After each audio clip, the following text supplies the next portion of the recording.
利路亚！亲爱的弟兄姊妹与慕道朋友们平安。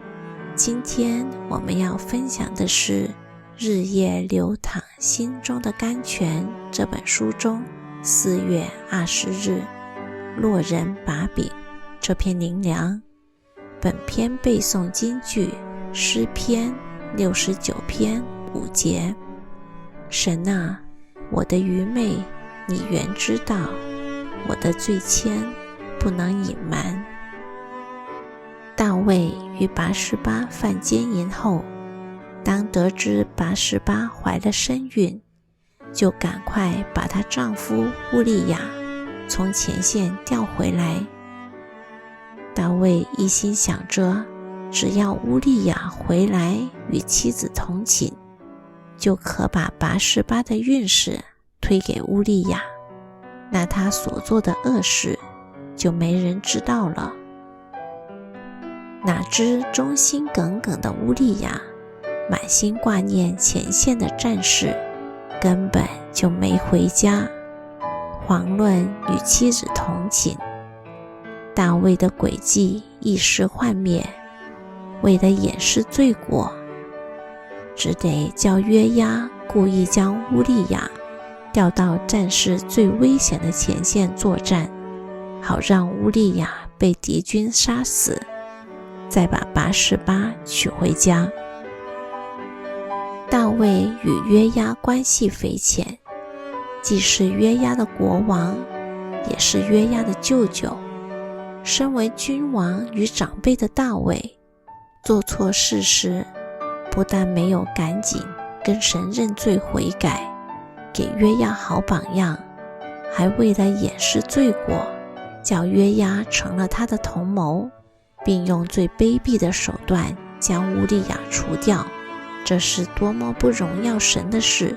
难怪拿单先知指责大卫说，只是你行这事，叫耶和华的仇敌大得亵渎的机会。我常想，约押怎么看大卫这个君王与舅舅？一个尊主为大的人，怎么一遇到美色的试探，信仰与品德的防线就兵败如山倒？先是不顾神的诫命，与有夫之妇犯奸淫，后又用借刀杀人之计，把人家的丈夫调到最前线去送死，最后再顺理成章地把部下之妻娶回家。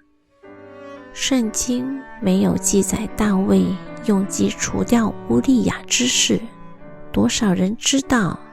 可能除了大卫、拔示巴、拿单先知与约押，再也没有人知道了。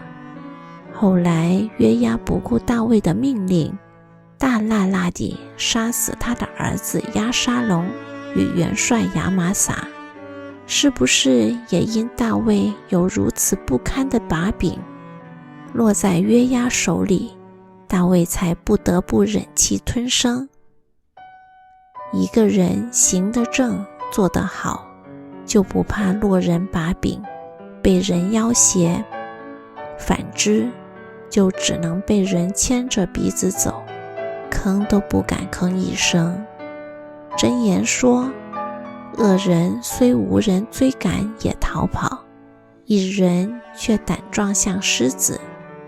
只要行事光明磊落，就能胆壮如狮，不受人威胁。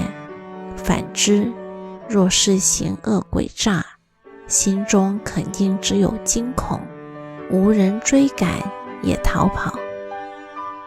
大卫自己落入试探，又用诡计掩饰过犯，因此落人把柄，一生都得忍受约押的蛮横嚣张，直到年老行将就木，才叫儿子所罗门杀掉约押，以除心中大患。早知如此，何必当初？